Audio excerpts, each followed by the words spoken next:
Let's monitor our students' progress on an exam. An exam has been created and published.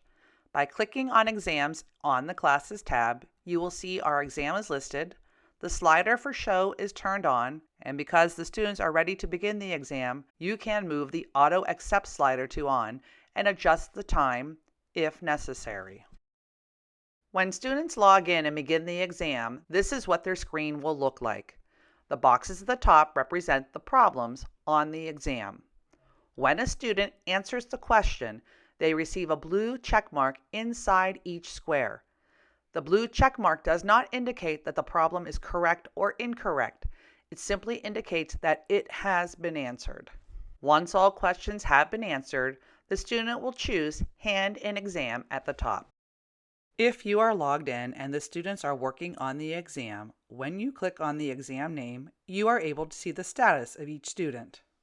If the status says In Progress, the students are still working on the exam. To the right, you can see the exam ratio and the percentage. If you click on the student's name, you get a more specific view of each problem.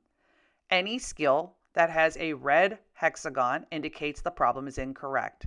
Green indicates that it's correct. A gray one with an I indicates that it has been viewed and not answered. And a gray hexagon indicates that it has not been viewed.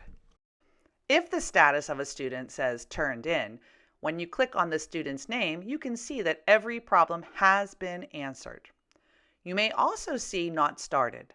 This would indicate that the student has not yet begun the exam. Maybe they are absent from school or they are taking the exam on paper. The last status you may see is paused. This can mean one of two things. One, the student closed their exam without completing it, or the teacher chose the Pause Exam button at the top. When Pause Exam is chosen by the teacher, teachers will receive a message to verify this is the step they would like to take. All students currently in progress on the exam will be paused and they will no longer be able to access the exam. Also, Auto Accept will be turned off for the class for this exam. When you click on one of the paused students' names, you can see this student actually did complete the exam. So you have the ability to turn the exam in for the student. By clicking on the other paused student, we can see they have not completed the exam. Perhaps they need more time. When the student returns to school, they are able to complete their exam. From the exam's main menu, there is a slider option at the top that is defaulted to On to prevent exam problems from being locked. When the student returns to finish the exam, you will notice they have access to all problems they answered or viewed. If the teacher wants those problems to be secured, they can simply toggle that slider to Off. And now those problems will have locks on them, preventing the student from going back. The student can choose Request Unlock, and a notification is sent to the teacher to either allow or deny that.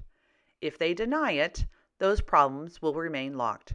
If they allow it, it acts as if the slider is turned on, giving the students the ability to go back to any problem and change their answer or complete it.